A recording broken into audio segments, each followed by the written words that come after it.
नमस्कार दोस्तों, आप सभी का स्वागत है हमारे चैनल स्मार्ट स्टडी अड्डा में।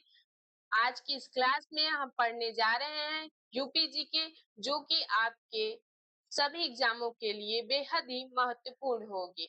यह क्लास विशेषकर आप कार्य सिपाही, लोअर पीसीएस एवं वन रक्षक और जूनियर असिस्टेंट को ध्यान में रखकर बनाई गई है। चलिए दोस्तों, बिना किसी देरी के इस क्लास को शुरू करते हैं। आज का पहला क्वेश्चन है, निम्न में से कौन ऐसे व्यक्ति हैं जो उत्तराखंड और उत्तर प्रदेश के मुख्यमंत्री बने? ऑप्शंस हैं Govind Ballabh Pant, Narayan Datt Tiwari, Hormuz Firoz Shah Modi, sir Harry Graham Haig या उपर्युक्त में से कोई नहीं। तो इसका राइट आंसर होगा नारायण दत्त तिवारी। नारायण दत्त तिवारी ऐसे व्यक्ति हैं जो उत्तराखंड एवं उत्तर प्रदेश दोनों के मुख्यमंत्री बने। इनसे संबंधित कुछ फैक्ट पढ़ लेते हैं। गोविंद बल्लभ पंत, गोविंद बल्लभ पंत जो थे प्रमुख स्वतंत्रता सेनानी थे। ये 1937 से 1939 तक संयुक्त प्रांत के प्रधानमंत्री बने। संयुक्त प्रांत अर्थात उत्तर प्रदेश ही था, उस समय उसको संयुक्त प्रांत कहा जाता था। 1946 से 1954 तक उत्तर प्रदेश के मुख्यमंत्री रहे। 1955 से 1961 तक भारत के गृह मंत्री के रूप में कार्य किया। एवं होर्मुज फिरोज शाह मोदी जो है, यह उत्तर प्रदेश के प्रथम राज्यपाल थे। अब जैसे पूछेगा आपसे क्वेश्चन, ब्रिटिश भारत के अधीन संयुक्त प्रांत के प्रथम राज्यपाल कौन थे? Sir Harry Graham Hague. आप लोग कंफ्यूज मत होइएगा, ये राज्यपाल उत्तर प्रदेश के प्रथम थे। ये जब ब्रिटिश भारत के अधीन संयुक्त प्रांत था तब ये राज्यपाल थे। अगले क्वेश्चन पे देखते हैं दोस्तों, उत्तराखंड उत्तर प्रदेश से कब अलग हुआ? पहले उत्तराखंड और उत्तर प्रदेश एक ही राज्य हुआ करते थे, तो कब अलग हुआ? ऑप्शन है मार्च 2000, अप्रैल 2000, जुलाई 2000, नवंबर 2000 या उपर्युक्त में से कोई नहीं। तो इसका राइट आंसर होगा डी, नवंबर 2000। ये एक्चुअल में 9 नवंबर 2000 को अलग हुए थे उत्तराखंड उत्तर प्रदेश से। अगला क्वेश्चन देखते हैं, इसके बारे में कुछ फैक्ट देख लेते हैं दोस्तों। उत्तराखंड और यही जो मैंने अभी बताया, उत्तर प्रदेश से 9 नवंबर 2000 को अलग हुआ था और उत्तराखंड जो है ये 27वें राज्य के रूप में बना। ये जो है गठन होने के बाद 2007 तक इसका नाम उत्तरांचल था। उत्तराखंड का नाम 2007 के पहले उत्तरांचल था, बाद में उत्तराखंड कर दिया गया।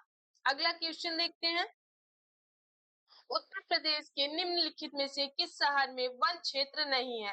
अर्थात ऐसा कौन सा शहर है जिसमें कि वन क्षेत्र है ही नहीं? ऑप्शन है झांसी, मिर्जापुर, जौनपुर, हमीरपुर या उपर्युक्त में से कोई नहीं। तो इसका राइट आंसर होगा जौनपुर। इसकी और भी शहर हैं जिसमें कि वन क्षेत्र बिल्कुल भी नहीं है, तो उसकी मैंने एक ट्रिक बनाई है, गजब। आप लोग गजब याद रखिएगा। ग से गाजीपुर, ज से जौनपुर, ब से बलिया।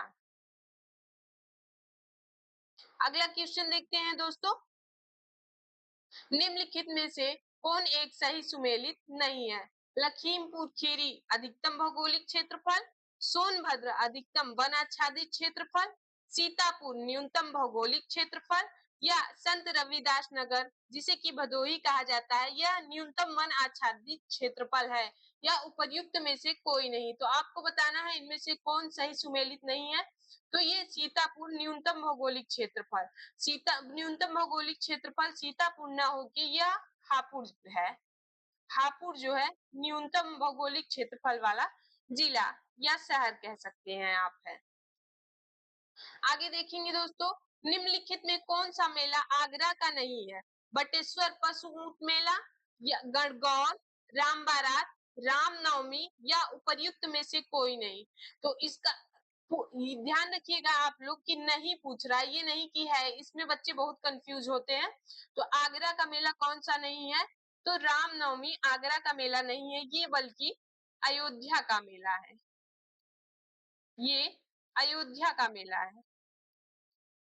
बटेश्वर पशु मेला जो होता है ये पशुओं का मेला होता है, और गणगौर मेला, राम बारात, ये तीनों क्या कहते हैं, आपके आगरा के मेले हैं। और आगरा के मेले और कुछ इंपॉर्टेंट बता देते हैं। एक है नवरात्रि मेला और कैलाश मेला।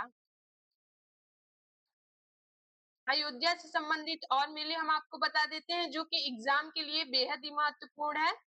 रामायण मेला, परिक्रमा मेला,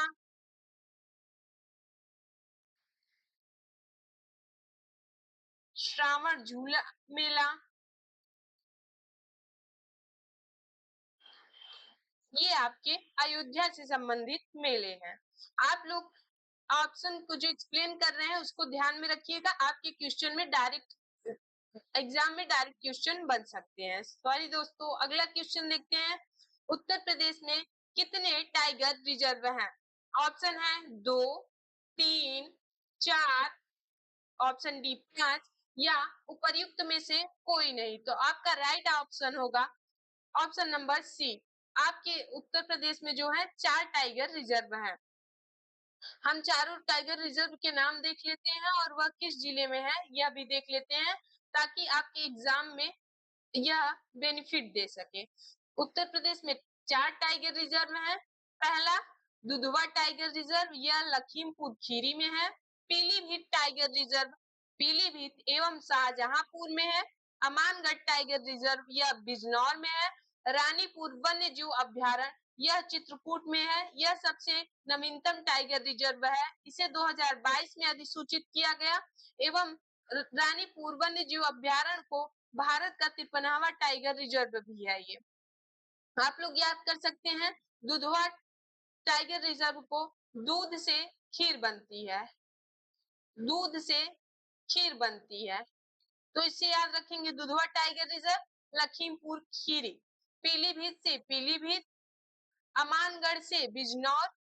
जब आपको अगर मान चाहिए, मान सम्मान किसी से, तो आप बिजी रहिए, अपनी जिंदगी में मान सम्मान आपको मिलेगा ही। रानीपुर चित्र किसका बनाया जाता है? जो रानी होती है, रानीपुर चित्रकूट। अगला क्वेश्चन देखेंगे दोस्तों, क्वेश्चन नंबर 7। निम्न में से कौन सा उत्तर प्रदेश का उच्चतम बिंदु है? ऑप्शन नंबर 1 कैमूर पहाड़ी, ऑप्शन बी अमसोट चोटी, ऑप्शन सी सोनकार पहाड़ियां, ऑप्शन डी विंध्याचल पहाड़ियां, या ऑप्शन ई उपर्युक्त में से कोई नहीं। तो इसका राइट ऑप्शन होगा दोस्तों ऑप्शन नंबर बी अमसोट चोटी। यह उत्तर प्रदेश का सबसे उच्चतम बिंदु है। इसकी ऊंचाई अगर पूछी जाएगी तो आप बताएंगे 957 मीटर। यह शिवालिक पहाड़ियों का हिस्सा है। अमसोच चोटी जो है शिवालिक पहाड़ियों का हिस्सा है। शिवालिक पहाड़ियों का हिस्सा है ये। अमसोच चोटी शिवालिक पहाड़ियों का हिस्सा है। अमसोच चोटी कहाँ स्थित है? तो यह सहारनपुर जिले में स्थित है। सहारनपुर जिले में स्थित है और ये जो है उत्तराखंड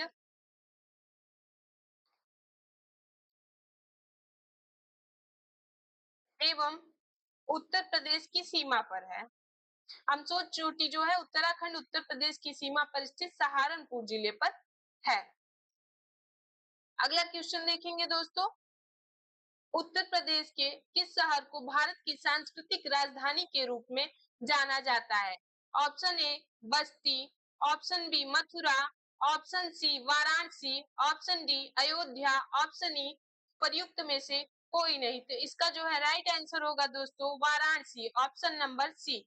वाराणसी को दुनिया के सबसे पुराने जीवित शहरों में से एक है। ये वाराणसी जो है दुनिया के जो सबसे पुराने जीवित शहर अभी हैं उनमें में से वाराणसी एक है। अगला देख लेते हैं दोस्तों, निम्नलिखित में से कौन सा शहर यमुना नदी के तट पर स्थित है? Lucknow, option B Mathura, option C Jhansi, option D Varanasi, option E उपर्युक्त में से कोई नहीं। तो इसका राइट आंसर होगा दोस्तों मथुरा। मथुरा जो है यमुना नदी के तट पर स्थित शहर है, यमुना नदी के तट पर स्थित शहर है। और भी शहर जो जिस नदी के किनारे स्थित है और एग्जाम ओरिएंटेड है उनको हम बता देंगे दोस्तों। आइए देखते हैं।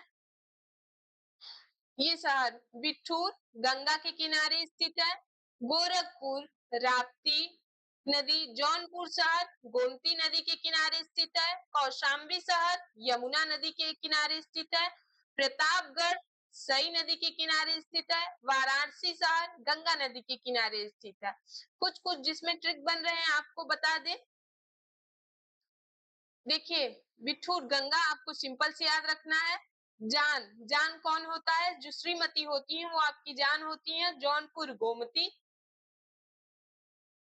काश, काश जब कोई कहता है तो उसको सीधा सीधा मना कर देते हैं लोग। ताप जो होता है किसी से सहा नहीं जाता, सई नदी वाराणसी गंगा नदी के किनारे स्थित है। इसको आप लोग याद कर लेंगे। आगे देखेंगे लखनऊ गोमती, झांसी बेतवा नदी, अयोध्या सरयू नदी। अयोध्या सरयू नदी ये बहुत बार एग्जाम में पूछा गया है, ये एकदम इम्पोर्टेंट है। लखीमपुर खीरी गोमती नदी, सीतापुर गोमती नदी। ये देखिए जो लाख लाख लाख रुपए की कोई चीज लाएंगे तो वो अपनी मति के लिए सिर्फ लाते हैं।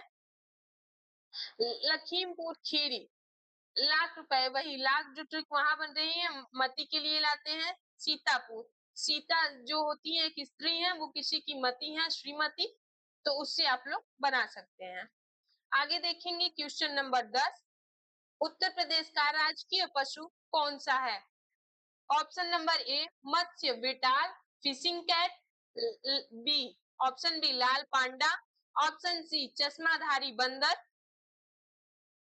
ऑप्शन डी बारहसिंगा, ऑप्शन ई उपर्युक्त में से कोई नहीं। तो आपका इसका जो है राइट आंसर होगा दोस्तों बी बारहसिंगा। बारहसिंगा को दलदल का मृग भी कहते हैं, दलदल का मृग। इसका जो है एक तरीके से आप लोग निक नेम समझ सकते हैं, दलदल का मृग कहते हैं। इससे जो और क्वेश्चन बन सकते हैं राजकीय चिन्ह से, तो आपको हम बता देते हैं दोस्तों। राजकीय प्रतीक जो होते हैं, देखेंगे राजकीय चिन्ह जो है मछली एवं तीर कमान है। इसको मान्यता 1938 में मिली थी। जो है एक वृत्त होता है, उसमें दो मछलियां होती हैं जिन्हें जुड़वा मछली कह सकते हैं। इसमें गंगा यमुना की धारा बनी होती है। इसमें जो मछली होती है दो होती हैं। और ये कहाँ से लिया गया है राजकीय चिन्ह? तो ये जो जुड़वा मछलियां हैं ये कहाँ से लिया गया है बताएंगे आपको। ये रूमी दरवाजा से लिया गया है, रूमी दरवाजा से। और रूमी दरवाजा कहाँ स्थित है आपसे पूछा जा सकता है, तो यह लखनऊ में स्थित है।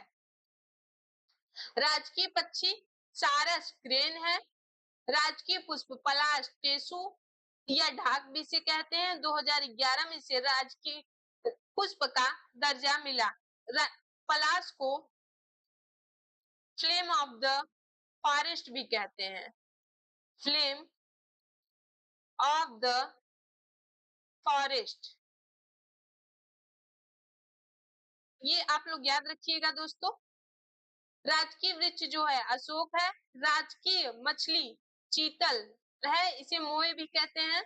आगे देखेंगे राजकीय फल आम है।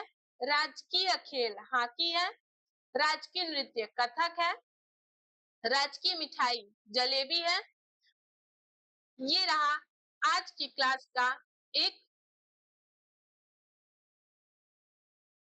आशा करते हैं दोस्तों आज की क्लास आपको बहुत ही अच्छी लगी होगी। ये क्लास आपके यूपी ट्रिपल एससी के थ्रू होने वाले सारे एग्जाम के लिए बेहद ही महत्वपूर्ण है। उनके साथ साथ यूपी पुलिस और जिसमें भी यूपी जीके पूछा जाता है उसमें बहुत ही महत्वपूर्ण भूमिका निभाएगी। आप लोग से आशा करते हैं कि आप लोग इस सेशन को शेयर एवं लाइक करेंगे। आप लोग चैनल को सब्सक्राइब जरूर करिएगा। आज के लिए इतना ही, मिलते हैं अगली क्लास में। धन्यवाद दोस्तों।